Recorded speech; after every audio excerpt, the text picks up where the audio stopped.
Hello and welcome to Nationwide on the network service of the NTA. I am Norlin Ebel Ame with the news. We begin by telling you that President Muhammadu Buhari is in Medina, Kingdom of Saudi Arabia, on a private visit.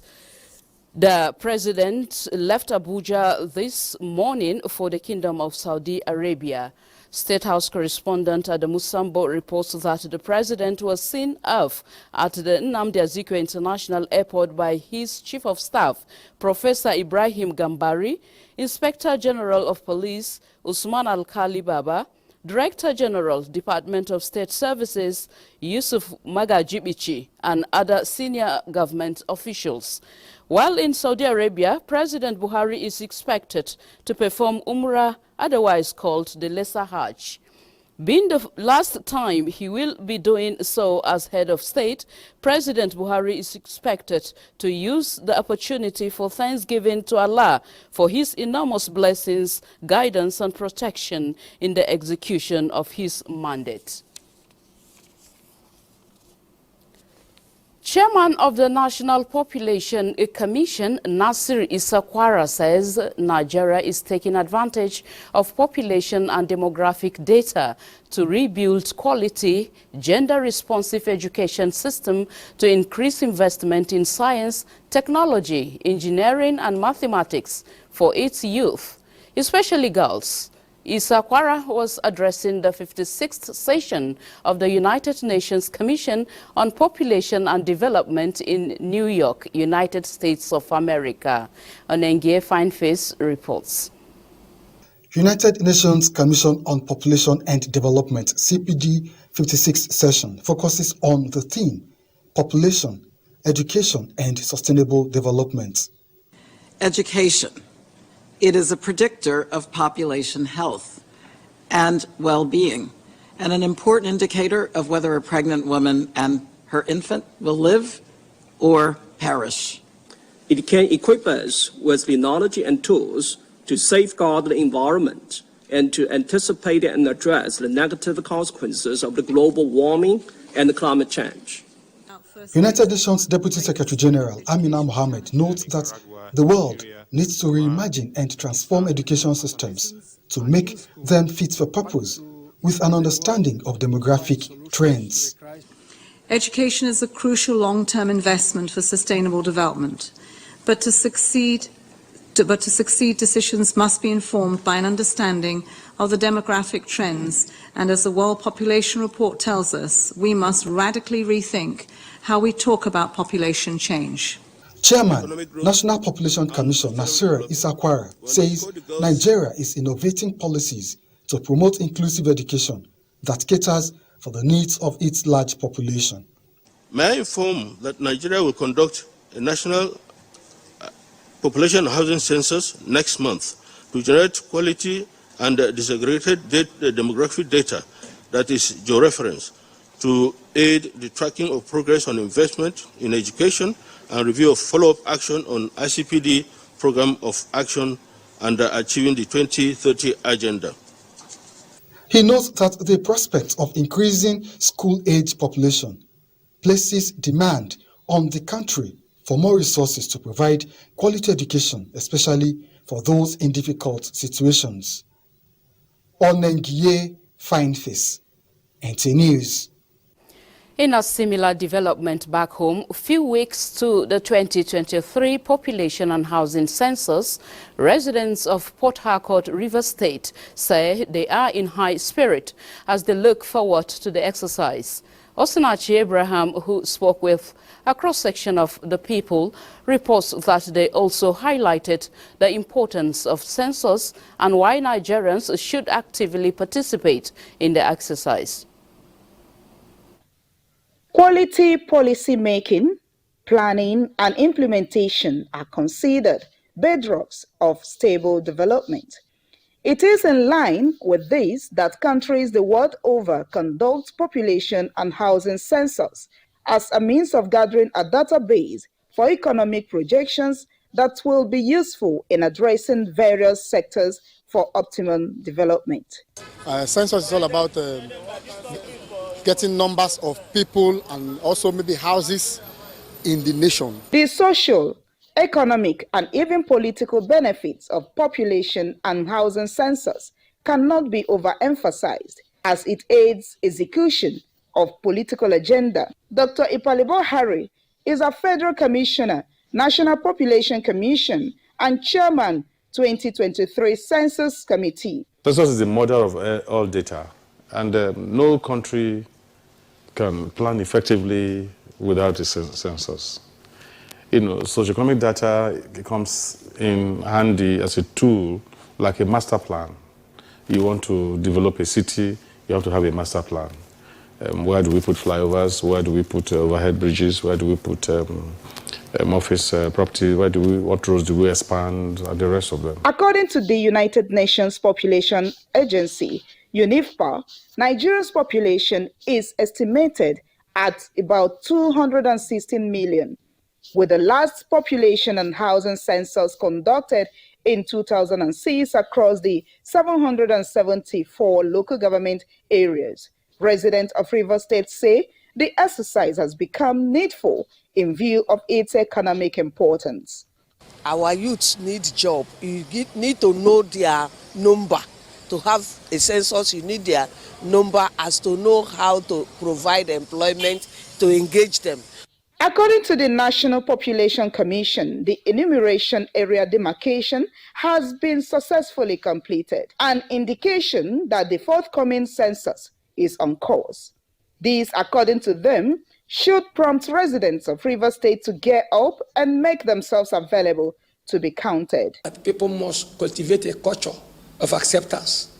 People must cultivate a culture of, of tolerance. Anytime they come, at least we will do the needful. Waiting to do it is to know the details and the number of the multitude we have in the nation. So we need to support our nation. We are proud of our nation. The bottom line is the fact that the 2023 census is a task that must be supported by all. In Port Harcourt, Osinachi Abraham, NTN. Still staying with the census as Nigeria prepares for the 2023 National Population and Housing Census, stakeholders are advocating a national head count that will meet people's expectations and acceptability. Biola Ario in this report takes a look at the benefits of the first digital census to the nation's socio-economic planning and development. In developed countries of the world, collation of data through population census remains a veritable tool for proper planning for growth and development. Equally, housing and population census helped in forecasting possible economic needs of a country, ranging from electricity, housing, and other social infrastructure. Census is an activity that is supposed to be coming up regularly. Ordinarily, if the resources were to be there, maybe five years, was recommended by United Nations. But we can't have it for 5 years because of the cost. Then 10 years. But of course, it has not been regular in Nigeria. We had the last one in 2006. After the census, we'll know the number of males, we'll know the number of females, the children, the adults, the employed, the unemployed, the dependents. Census gives us complete information. So with this, any government will be able to plan. Although people are still skeptical about the census, they are not oblivious of the importance of the exercise. The government of any entity will know the number of people to plan for, to take care of. Yeah, since we have been informed that nobody needs to traveled or changed location just because of census. Done advocacy visit to many places, to urbans, to opinion holders, to market, to men, youth, all relevant stakeholders. We've reached out to them. Everybody should stay where they live. They should be counted where they live. Citizens are challenged to embrace the forthcoming exercise scheduled for May 2nd to May 7th, 2023 in Akure. Abiola Rio, NTA News. Away from census to security now, the Nigerian Army has launched a routine training tagged Exercise Peacock Bite. The move is in furtherance of the Nigerian Army's quest to keep the country united and secured. Defense correspondent Ismail Musa tells us more. This cross-section of military and paramilitary personnel are the drivers of the new combat exercise, introduced to be run by a digital process. Soldiers of the 73 Battalion are expected to be at the front line of ensuring a tactical, strategic and innovative solutions to the complex security situation. Suffice to mention that simulation training creates scenarios which model real-life events and responses with zero life lost. It also enables critical assessment of competencies and capabilities. Simulation has become a veritable tool for the armed forces worldwide to develop tactical, strategic, and doctrinal solutions, as well as offer users unique training experiences while saving both time and resources. The Chief of Army Staff, Lieutenant General Farouk Yahya, urged officers and men to be combat ready and ensure professionalism optimally define the process of their new task.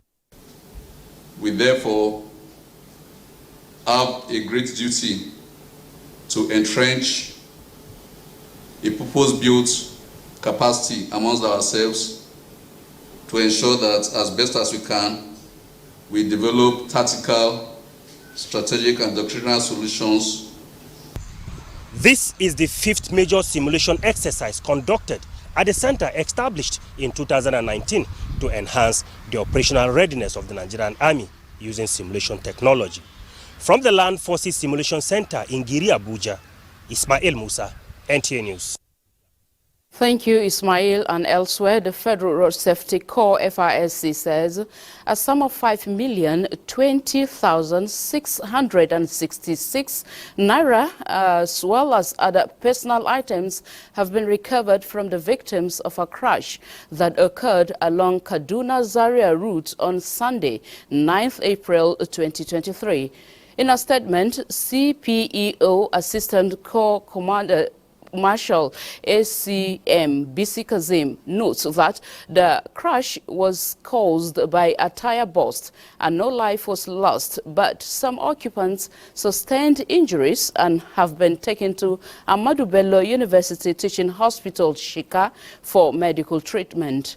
The Corps Public Education Officer states that the Corps Marshal commended the Zaria Unit Command Patrol teams for their commitment in ensuring safety of the people and for their honesty in recovering such huge amount of money. We now join Hingino in our Lagos Network Center for more reports on Nationwide. Good evening, Hingino. Good evening, Norlin. Since the first case of monkeypox was confirmed in Nigeria in 1971, the country has been recording series of outbreaks. It is more than 50 years now, and efforts towards ending the scourge is getting fiercer. The latest is collaboration between the Nigerian Institute of Medical Research and Canada-Africa Monkeypox Partnership Project called Camp Nigeria. Monkeypox has wreaked havoc in the country, from claiming lives to leaving survivors with unwanted lasting skin changes and taking a fortune from the country's treasury.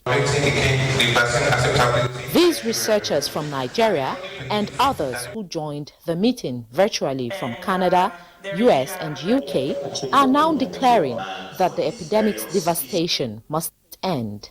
They are using their multidisciplinary expertise to understand and address issues surrounding transmission, treatment, and vaccines. All of these organizations will be working together to ensure that this project goes well and that the results will be something that's very useful to Nigeria. In addition to the intellectual property deployed, is 3 million Canadian dollars donated by the international partners as research fund towards fighting monkeypox in Nigeria. In Nigeria right now, it's only NCDC that does the testing. You can see that it's really very small. Nigeria is a big country. Nigeria is writing its name in the book of history with the inclusion of Naima monkeypox test kit in the research which will be implemented in the global fight against the disease. Customers of various banks have decried the increasing rate of fraud related to fintech banking in the country. Since the Central Bank of Nigeria in 2014 accelerated its effort to deepen cashless transactions, electronic banking fraud has drastically increased. Correspondent examines ways the public can avoid unsolicited bank withdrawals from their accounts. Some financial experts say that in year 2018, for example, analysis shows the banking sector lost over 15.5 billion naira, with online fraud accounting for about 60% of the total, due to banks increasing investment in internet-based and technology-related banking services. Another example is fintech scams. Some bank customers who have been victims say it is rampant in the country. They have alleged that many of the fraudulent acts are committed with the connivance of bank employees. Countless of times, minimal amounts have been taken out of my account, and I felt that not proper. I was debited, and my ATM card was with me, so I don't know how the transaction was done. Customers have continued to lament that banks have no visible precautionary measures to prevent theft and disappearance of their customers' money. However, financial analysts have offered advice on how customers on their own can safeguard their accounts and avoid unsolicited withdrawals. Before you click any link sent to you, you should make sure it comes from the bank. Get in touch with the customer care or your account officer. And also, when you go into sites and you are asked to use your card to pay for things, make sure you verify if this site is actually legit before you do this. Do you access your banking your bank statement or your bank position or make transfers through your bank using a public Wi-Fi? You may have been you may compromise your password or access code. Respondents are of the opinion that it is high time banks improved their online security system to protect their bank database as well as customers' details from getting into the hands of hackers. In Lagos, Ruth Ario Samuel, NTA News. That's it from here. Time now for a break. The news will be back with Felicia in just shortly.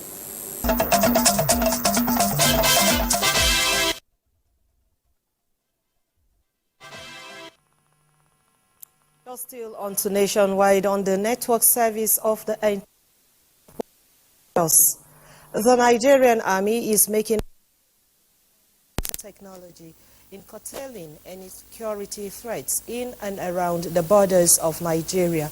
This was the thrust of a training program in Jos. The reports. In line with checking and eliminating security threats across the country, the exercise is aimed at equipping the officers and soldiers with the necessary knowledge to employ technology in dealing with the security challenges threatening the peaceful coexistence of the country. Chief of Staff, 3rd Armored Division, Brigadier General David Kumi, who represented the GOC, noted that the use of technology will enable the security agencies to be proactive in nipping in the bud any security breach. The division training officer, Brigadier General Suleiman Adamu, in his remark, said the training was designed to train personnel on the utilization of technology to counter emerging threats. The highlight of the event were demonstration on rescue operation, striping and assembling of weapons, and presentations of certificates.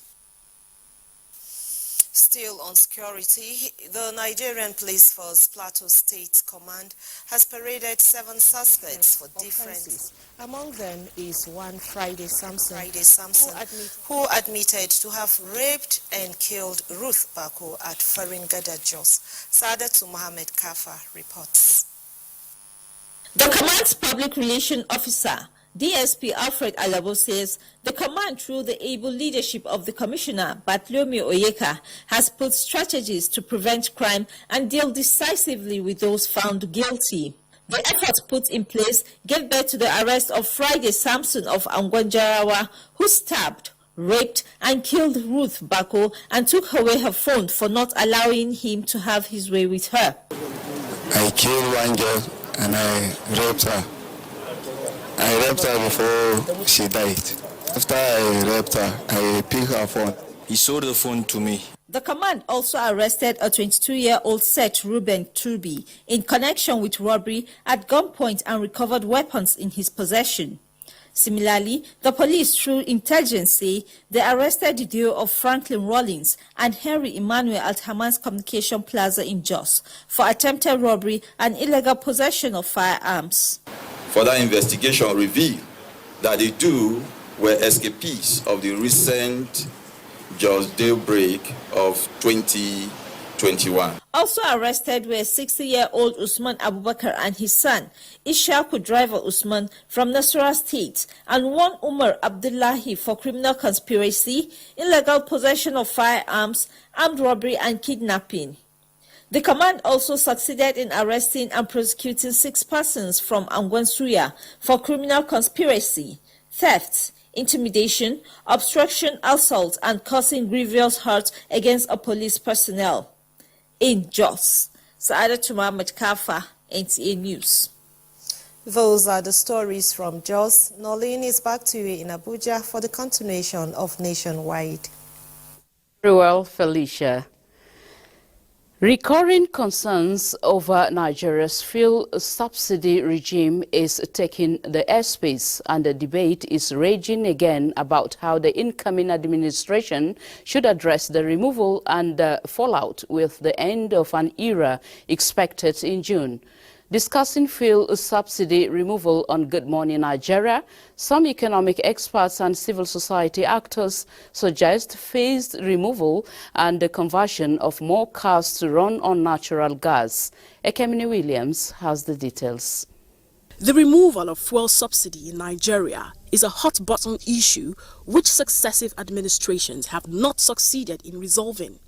As the country prepares to inaugurate a new administration, it has become even more critical to address the issue because of the concerns that the about 400 billion naira spent monthly on fuel subsidy has become a major burden on the economy with serious ramifications.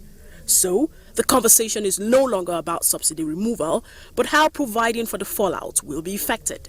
Economic experts and civil society activists on Good Morning Nigeria had a cocktail of suggestions, including encouraging the conversion of more cars to run on compressed natural gas and ameliorating the effect. So what that man is saying is CBN has 250 billion gas expansion fund. The federal government is expecting $800 million, right? A more sustainable solution would be provide access to loans for Nigerians to convert, right? Based on that, they can now approach the likes of the gas producer in a village and tell her, look, we have 1 million vehicles that can take this gas, right? Pay 100% for it. So invest in gas processing so we can harness this gas. The problem with gas is demand. There's no market for it. So there will be need to strike a balance. For example, now, if the global is preaching, let's go fuelless, it shouldn't be a message from Nigeria, as at now, until we successfully diversify, we have another source of economy. You also have to begin to think about people who are going to lose their jobs in the crude oil sector, such that you need to provide them training to be able to have that. You need to, all of these NDE trainings we're doing, can we have people who will train young men and women on how to do the conversion? They reiterate the need for governments to ensure sustained communication with the citizenry on the benefits of fuel subsidy removal. Communication. You have to communicate the reasons why you want to remove this subsidy. And in doing so, you have to be transparent. Transparency also has to do with getting people to know what this what this actual subsidy is all about. The size of the cost subsidy, who are benefiting, how are the costs. Minister of Finance Hajia Zainab said at the beginning of the year that 3.36 trillion naira had been set aside for fuel subsidy until mid-2023. In Abuja, Kemini Williams, NTA News. Meanwhile, after thorough examination of the economics of subsidizing petroleum for domestic consumption, the federal government has concluded that it was unrealistic to continue with the burden of subsidizing petrol to the tune of trillions of naira every year. The total deregulation of the downstream is projected to take effect from June this year. Following this conclusion, Lydia Sampson in this report leads our series on the fuel subsidy narrative in Nigeria. Let's begin with a quote from the late OPEC Secretary General Mohammed Sanusi Barkindo, which says, "Deregulation of the downstream petroleum industry is a tool for economic evolution and viable downstream oil industry." End of quote. His sentiments resonate with other global players, including the World Bank, that deregulating the downstream sector is the only way to salvage Nigeria's oil and gas and the ailing economy. This is because, despite Nigeria being Africa's continent-leading crude oil producer, the nation relies on importing refined petroleum commodities for its consumption, as the 4 local petroleum refineries in the country have not been functioning optimally for years. Ongoing rehabilitation is expected to change the narrative at an advanced level. It is unimaginable that a whole sum of 13 billion naira is subsidized per day. This shows that it is high time subsidy should go. If this is the reality, we must be able to reject some of the key issues that somehow limited investment into our country. As part of efforts to tackle the multifaceted issues around fuel scarcity, the federal government initiated modular oil refinery projects and other private partnership projects, including evolving private refineries schemes such as the Dangote Refinery and Petrochemicals Farm at the Lekki Free Zone, Lagos State, and Ezekiel Refinery in Bayelsa State to boost indigenous refining of crude oil in the country.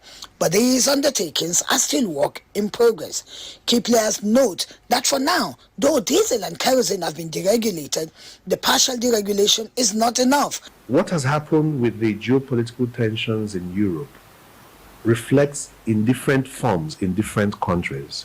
Today, offshore Lagos to Calabar is as high as $80,000-$85,000, never minding the price of dollars. It's our work to manage all the stakeholders in the value chain, and it's something that the authority is fully engaged in. It simply means that this country is subsidizing the elites, not the ordinary people. The ordinary people are the victims, and this has to stop. And this is a decision of all of us that the worst thing to do is to transfer these benefits to the ordinary people.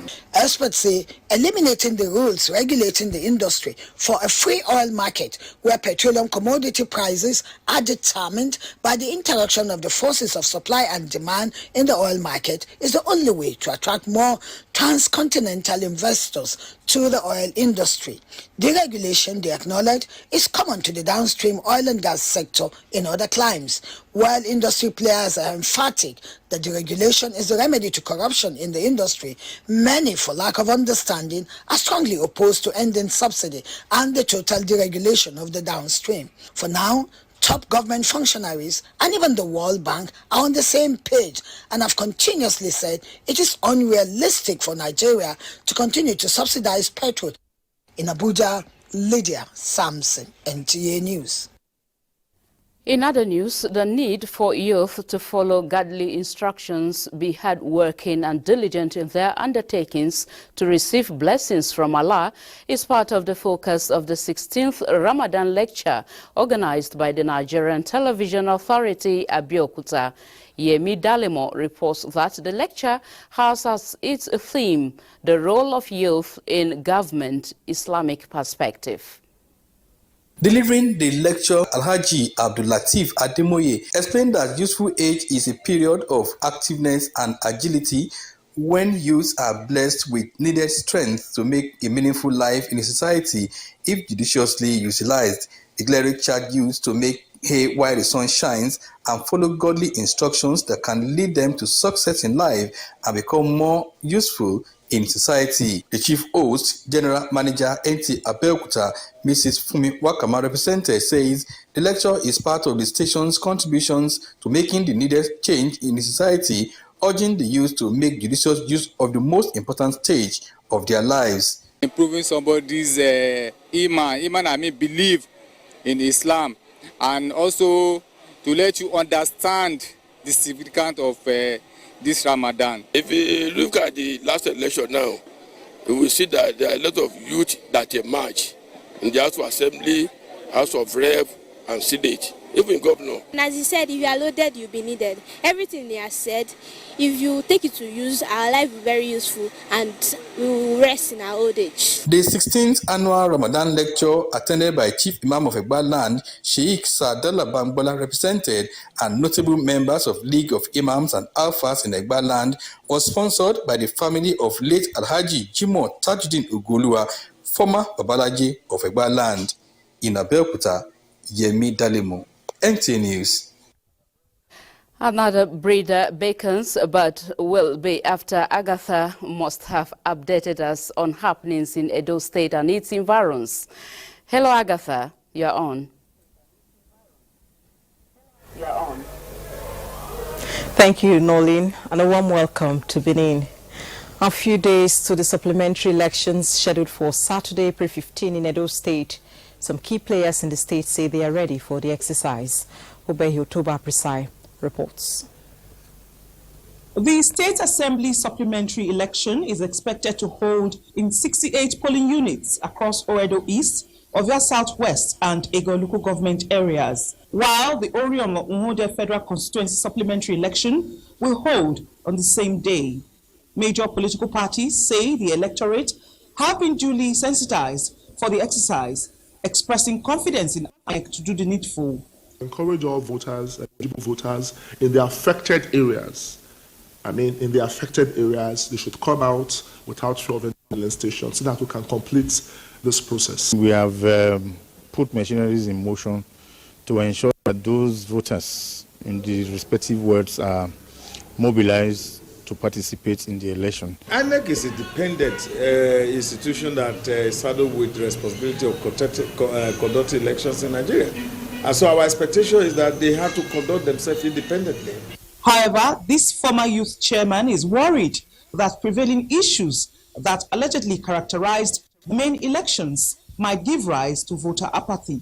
Even though the aspirants are trying to vote people, the political parties are trying to sensitize people, but certainly there will be apathy. Come out again and exercise your franchise. It is not over until it is over. From data released by INEC Edo State, over 150 voters are expected to participate in the supplementary election this Saturday. In Benin, Obehi Otoba Presai, NTA News. Away from election, outgoing Zonal Director, NTA Benin Network Center, Pauline Igba, has advised management of the center to maintain standard operational procedures they can to place NTA in the forefront. She gave the charge at her last post-mortem management meeting where the staff showered encomium on the Zonal Director ahead of her 60th birthday anniversary and retirement this Thursday in appreciation of her contributions to the NTA. Goodluck Inaini has more. At first, it appears like the usual management post-mortem with the review of station's operations. And just as the meeting was about rounding off, some staff of the center came into the hall with songs and dancing and present different kinds of gifts in appreciation of the retiring zonal director who worked for 60 years.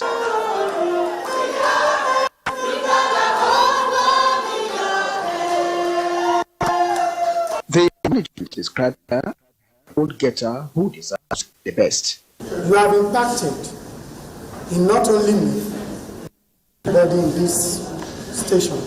There is no department that you have not actually touched. You have been very hardworking and dedicated to the job. If it's possible for you to author a book on this industry, maybe at your convenient time, it will add a lot of value to this industry. When you're not doing the way she expected, she will guide you. We will sit down and remember days like this and continue to give glory to God. And I see quality in you as a leader. The outgoing zonal director appreciates the gesture and urged the center to sustain a comradeship. Pray for them that they will keep the same and going. It's me when I live here. The zonal director will officially bow out of service on April 13th, 2023, after 35 years of meritorious service to the nation and attainment of 60 years of age. In Benin, good luck, NT News.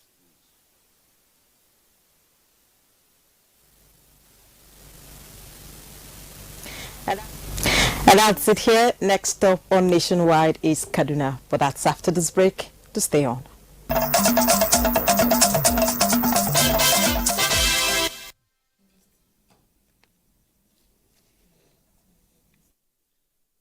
So watching Nationwide, and you're right now in Kaduna. Glad to have you join us.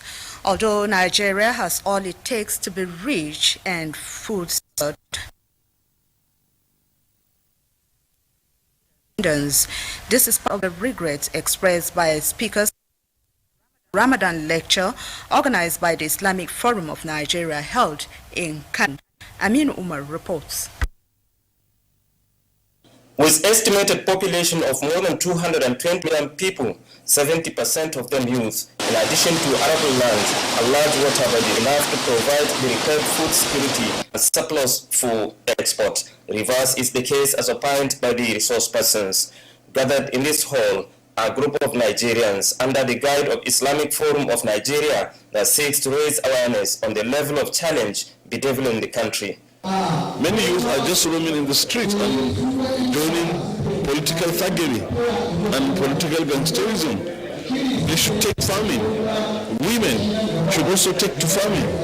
And everybody in the society. In their separate papers tailored within the theme for this year's Ramadan lecture, food security, potentials, constraints, and opportunities, the speakers identify lack of synergy among government agencies, lack of patriotism, laziness, politicization of agricultural policies and programs, among others, as challenges that needed to be tackled to achieve food security. The way forward is to put the right people in the right place, to ensure that our policies are adhered to and followed with due diligence. The people themselves has to be serious, and we have to wake up to this challenge and use whatever at our disposal in terms of land or knowledge to either produce or to process food at whatever level. As follow-up to this, the forum intends to hold a roundtable discussion with key stakeholders to identify actionable points that will help tackle the challenges. In Kano, Amin Umar, NTA News. Key stakeholders to identify.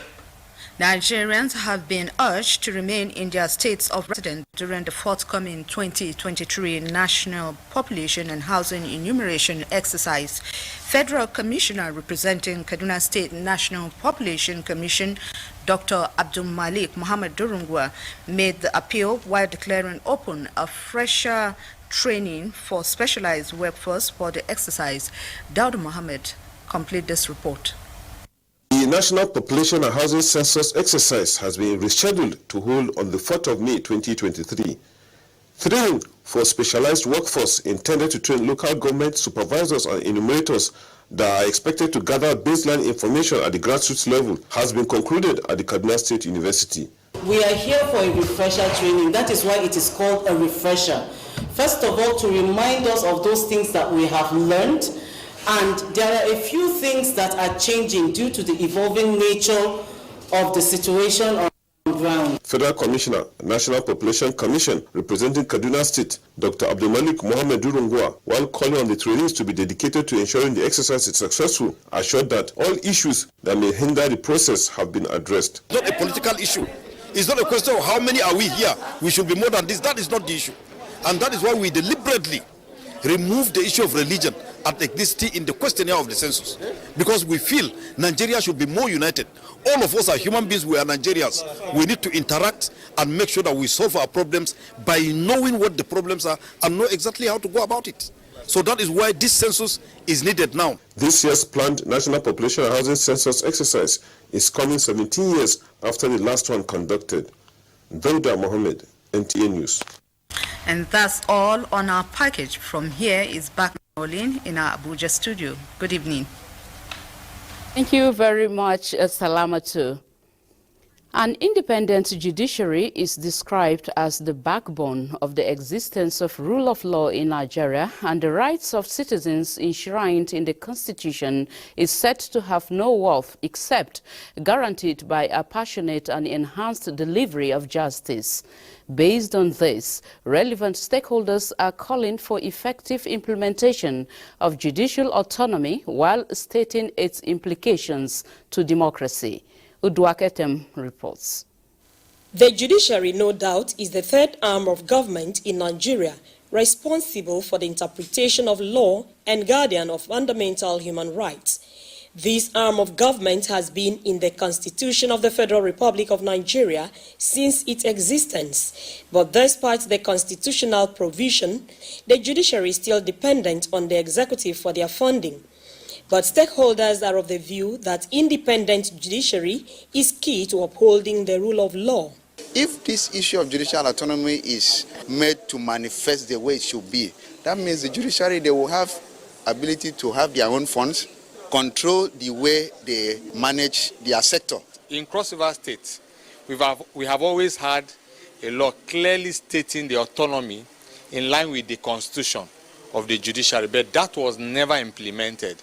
Aimed at enhancing the delivery of justice and to assist government in checking excesses and corruption in Nigeria, respondents maintain that judiciary ought to be independent so as to be free to perform its functions without fear or favor. When you are autonomous and you are conscious of the fact that you have your own independence, you see that the tendency to dispense justice without fear or favor, even with quick dispensation, all this will be there.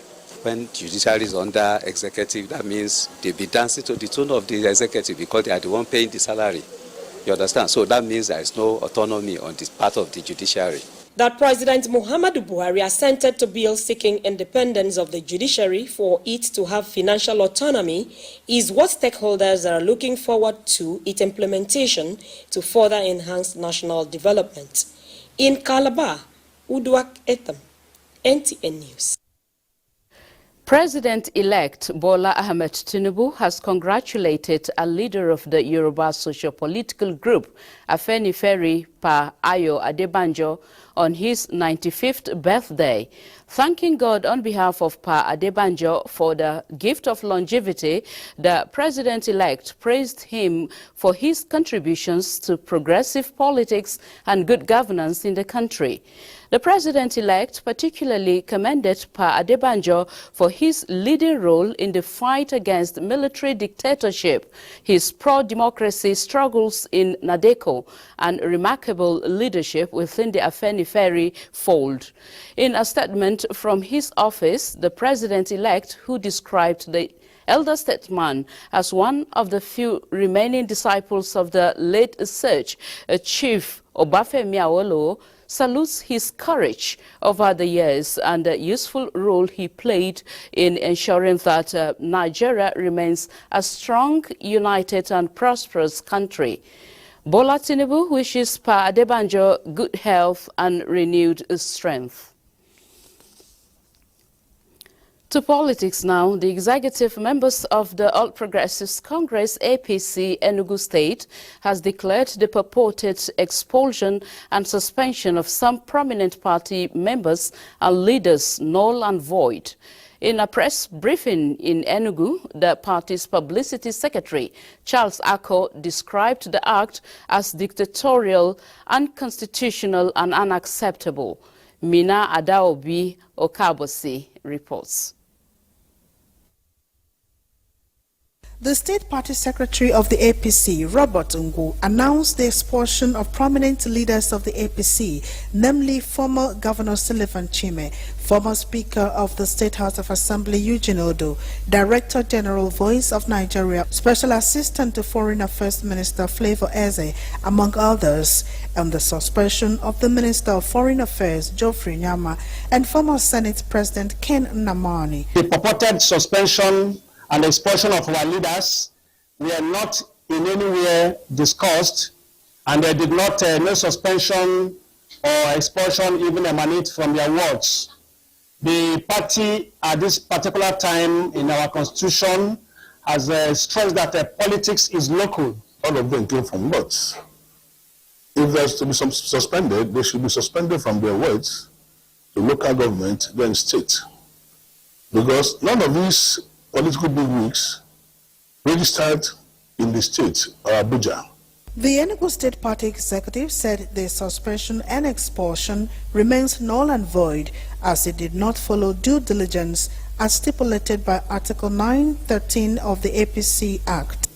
As far as I'm concerned, such suspension is incongruous, illegal, ultra-vires, null and void. The state executive members, however, exonerated themselves from the purported expulsion and suspension and called on the chairman APC Enugu State, Ugochukwu Agbala, whom they said is found culpable of anti-party activities, to resign his position as chairman. In Enugu, Mina Adaobi Okabosi, NTA News. Easter season is usually a period of celebration with friends and families. For persons living with disabilities, Sir David Osunde Foundation is making sure they are not left out of the celebration and has brought them together to put smiles on their faces. Ekene Ndulue has more on this. For years now, the Holy Family Society National Pilgrimage Center, Lugbe, Abuja, has stood as a ground of hope for persons with disabilities. Every Easter Monday, they gather here, expectant of the goodies that come with the season. And for the past 31 years, Sir David Osunde Foundation has continued to fulfill their hope with assistive materials and empowerment opportunities. Like every other year, the program commenced with a homily. We must do good to these people. When we are blessed, we must bless others. Let us not wait for the government alone. This year, thousands of persons with disabilities will be empowered, and for the foundation, their vision is to see advancements of these persons in various endeavors. I think the vision for this organization is for the one day that there would be a dedicated ministry for persons with disability, a dedicated ministry on the federal level and also on the state level, so that these persons can have right access to buildings, access to education. What is happening here is a Galilee that Jesus is telling us. So we must do all we can to share what God has given us to the disadvantaged and those with disabilities. The foundation is marking its 31st anniversary, and as the song Common Person by Burna Boy resonated at the background, it is a gentle reminder that persons with disabilities also deserve happiness. Ekene Ndulue, NTA News. And talking sports now, Nigeria's Super Falcon beat a female World Cup host New Zealand in another friendly match. For more on this, let's join Gift George for Sports Update. The Athletics Federation of Nigeria, AFN, has changed the training camp for the final leg of preparations for the Africa Under-18 and Under-20 Athletics Championship to Asaba Delta State. The championship would hold from April 29 to May 3, 2023 in Ndola, Zambia. Technical Director of the Federation said the shifting of the venue from the High Performance Center in Abuja to Asaba is to enable the athletes train with the best of equipment which were used at the 21st National Sports Festival. Over 55 athletes have been invited to camp as the Athletics Federation of Nigeria begins the process of developing the next big stars for the country. Nigeria finished third behind South Africa and Kenya in the last edition of the championship. The invited athletes are expected to arrive Asaba from Wednesday, 12 April 2023. Talking football, Nigeria's under-15 men's football team, the Future Eagles, have begun camping in Abuja ahead of the Dream Team tournament in Japan. The young players in camp had their first training and screening exercise Monday evening as head coach Haruna Elerika focused on players' fitness and ball distribution. We have our first training session, which is very okay, and we hope that in the next 10 days we'll have a very wonderful opportunity to see all these boys and get the best out of them. The team continues its training Tuesday at the Moshood Abiola National Stadium, Abuja. On the foreign scene, the quarterfinals of the first leg of the UEFA Champions League take center stage on Tuesday and Wednesday as Benfica plays host to Inter Milan. Manchester City welcomes Bayern Munich, while on Wednesday, AC Milan takes on Napoli and defending champions Real Madrid tackles Chelsea Football Club. With sports update, Gifts George, NTA News. The sports update there concludes nationwide news today. Thank you for watching. But before we go, remember that the national population census is 22 days to go. You count, be counted. I am Nolene Ebel Ame. Good evening.